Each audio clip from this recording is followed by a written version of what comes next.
Ils parcourent la France. Ils ont fait escale à Clisson pour nous présenter leur spectacle de cascade. Ils se nomment les Hells Drivers.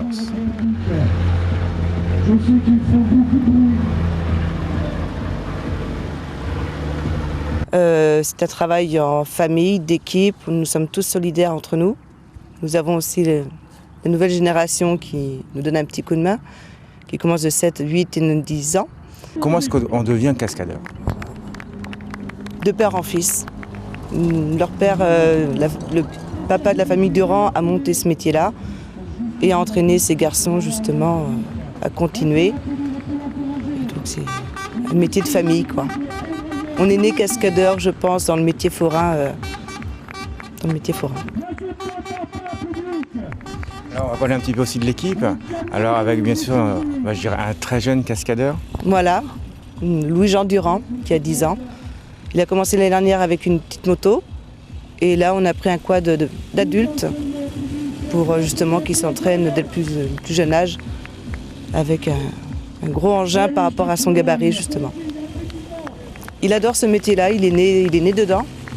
Et je pense que ça sera son métier d'avenir. Il adore ça, même pour aider au montage, démontage.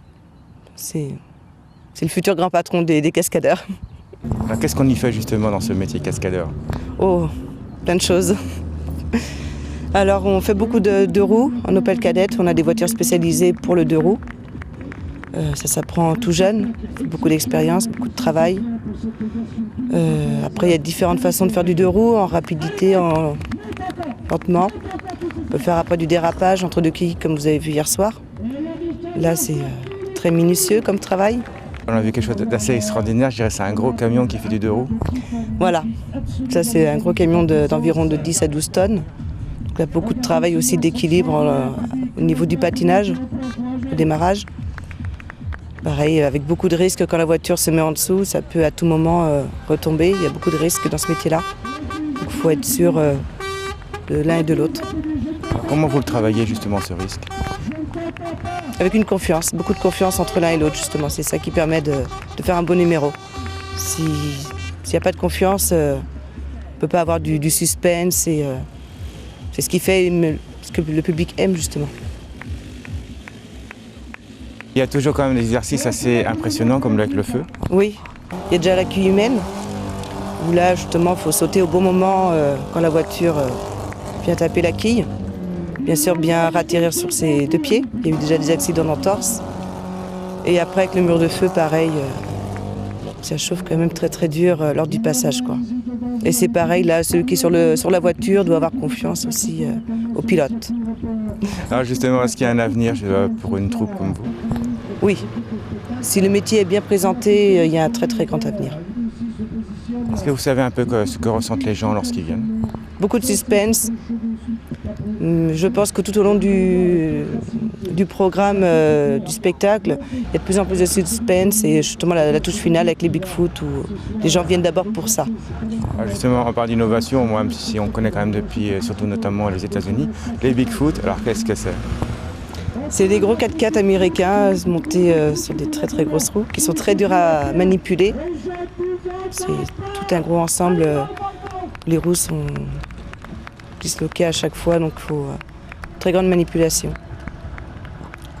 Alors sans aller dans les secrets, je dirais, de la réalisation, mais on aimerait bien savoir un petit peu comment est-ce que vous préparez justement ces exercices avant d'arriver justement où vous en êtes actuellement. Je crois que c'est au long du spectacle, on essaye d'améliorer tous les ans nos numéros, justement pour pas que ça soit toujours la routine. Après, bon, c'est des idées de tout le monde et puis c'est d'innover, quoi, comme on peut.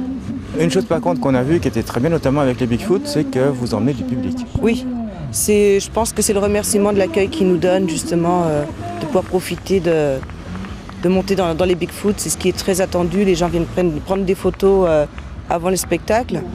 Et c'est ce qu'ils attendent tout le long du spectacle d'une heure et demie. Et donc je pense que c'est un remerciement qu'on peut leur faire de l'ambiance qu'ils nous donnent et c'est pour eux aussi qu'on continue. Alors justement, vous allez continuer, vous partez vers où? Nous allons vers la Bretagne, tout le mois de mai, Bain de Bretagne, Pontivy, Ploërmel. Et tout le mois de juin, on va descendre sur les Charentes. Nous allons faire Bressuire, Angoulême, Cognac. Et tout l'été, juillet et août, on se trouve à Saint-Hilaire, au Bec, sur la fête foraine, tout à côté de Saint-Jean-de-Mont, en Vendée.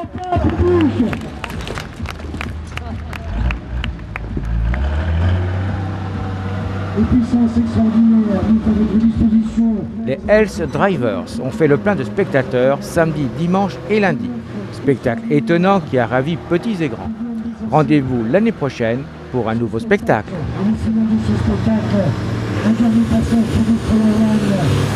Regardez ce monstre extraordinaire, ce travail exceptionnel qu'il est en train de réaliser pour vous. Tous ces véhicules ont le public pour réaliser